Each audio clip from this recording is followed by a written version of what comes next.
Bado vijana wengi huogopa au hupuuza matumizi ya kondom wanaposhiriki ngono. Tabia hii inaweza kuongeza hatari ya maambukizi ya magonjwa ya zinaa ikiwemo VVU pamoja na mimba ambazo zinaweza kuathiri elimu, kazi na mipango ya maisha. Wapo vijana wanaoamini kuwa kutumia kondom hupunguza raha au ni ishara ya kutokuaminiana. Ni kwamba wanakosa ile confidence ambayo wanaipata wakiwa wako pekupeko, lakini hata kitu kingine kinasababisha tusitumie kinga. Hatuamini mipira wanaotuletea sasa hivi mingine unaweza kukuta expire nini. Kwa hiyo ndio kama hivyo wanaamua kwenda pekupeko hivyo. Labda utamu wanaopata akitumia kinga tofauti na utamu wanaopata akiwa hatumii kinga. Kwamba pipi haina utamu ikiwa na maganda. Ni ujinga ambao vijana wanaelimishana mtaani ambao upo. Kwa kikubwa ni elimu ienee mtaani. Wataalamu wa afya wanaoshauri gani kuhusu imani na matumizi sahihi ya kondom?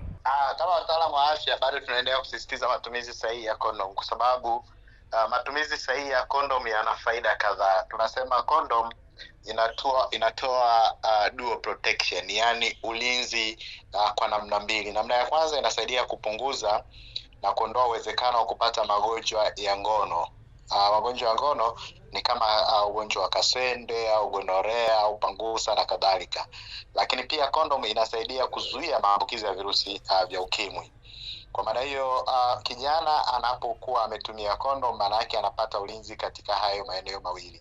Na ndio maana tunaendelea kusisitiza waweze kutumia kondom. Lakini pia ukiacha kwamba ni njia ya uzazi wa mpango, ina faida hizo kubwa mbili ambazo nimesema.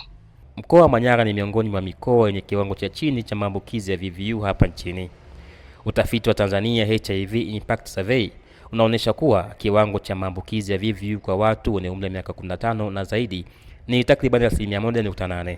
Kitaifa, takriban 82.7% ya watu wanaoishi na VVU wanajua hali zao baada ya kupima, na zaidi ya 97.9% ya waliogundulika wanatumia dawa za ARV. Kutoka hapa mkoani Manyara, Elias Ernesti, na hii ni Clouds Media. Tupo mwaka wa mbele.